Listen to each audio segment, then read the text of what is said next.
Yalla merveille, je te souhaite d'aller bien et bienvenue dans cette nouvelle vidéo.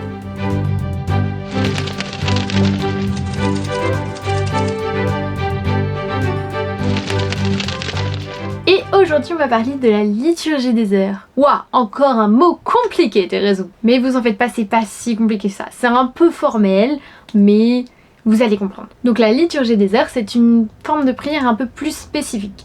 Elle est pratiquée par tous les religieux et souvent ils les font en communauté. En fait, la liturgie des heures, c'est 6 moments de prière dans la journée. Waouh, ça fait beaucoup. C'est quand même rare que les laïcs le font, mais ça arrive. Il y a les laudes, les tierces, les sextes, les nonnes, les vêpres et les complis. Ces 6 moments de prière sont répartis à des heures précises de la journée. Et elles permettent aux communautés religieuses de se retrouver pour prier. Ces 6 moments de prière différents rythment leur vie.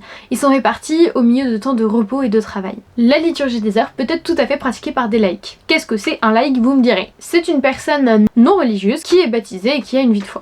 Mais généralement, les gens qui ont une vie de famille ne pratiquent pas ces 6 moments de prière, mais seulement quelques-unes ou à des occasions particulières. Par exemple, moi je le fais quand je suis à des pèlerinages ou dans des groupes de prière, mais j'ai pas vraiment l'habitude de les faire quand je prie toute seule. Donc elles sont composées de différentes choses, ça peut être des chants, des lectures, des psaumes, des hymnes, des cantiques, des bénédictions ou des intercessions. Et vous pouvez retrouver toutes les liturgies de chaque jour sur l'application AELF. Je vous mets un petit lien dans la description, c'est une application qui va vous donner toutes les lectures du jour, de la messe ou de la liturgie des heures, mais aussi vous donner accès à toute la Bible, donc vous avez tout ça dans votre poche et vous avez plus d'excuses pour pas prier. Et puis dans cette vidéo, je vais aussi inclure les bénédicités, parce que sinon ça ferait une vidéo de 30 secondes, donc je sais pas vraiment si on peut compter ça dans la liturgie des heures, mais c'est quelque chose que les laïcs font régulièrement en tout cas. En fait, la plupart des chrétiens, mais de formes différentes, enfin ça dépend. Les bénédicités, c'est vraiment le concept de prière le plus simple, enfin je pense. Vraiment, le concept c'est de bénir le repas avant de manger, c'est tout. Ça peut être par un chant, une bénédiction, une parole. Je vais vous donner quelques petits exemples comme ça.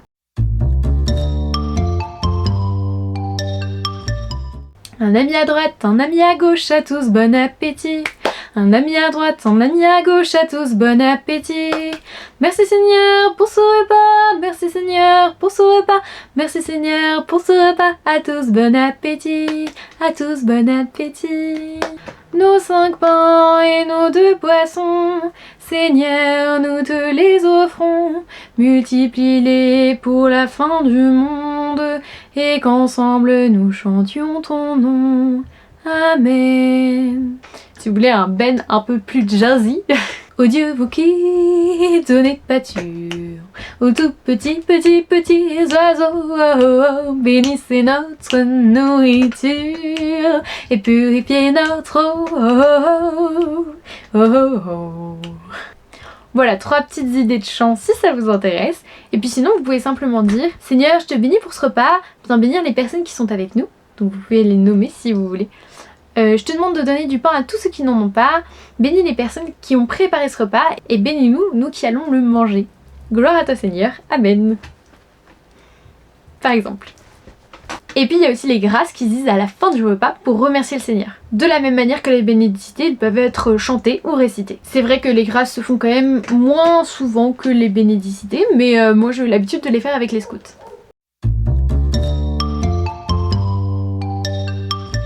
Merci Seigneur pour l'eau vive, pour le pain du boulanger, la paille de la crèche, pour le camp et sa beauté.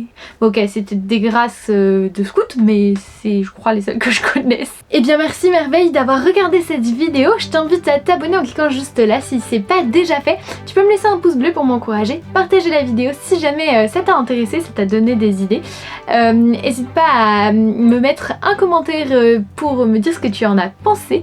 Et puis tu peux retrouver juste ici la dernière vidéo qui est sortie sur ma chaîne et juste là une playlist pour découvrir un petit peu mieux ma chaîne si ça t'intéresse. Je te dis à très vite, prends bien soin de toi et que Dieu te bénisse.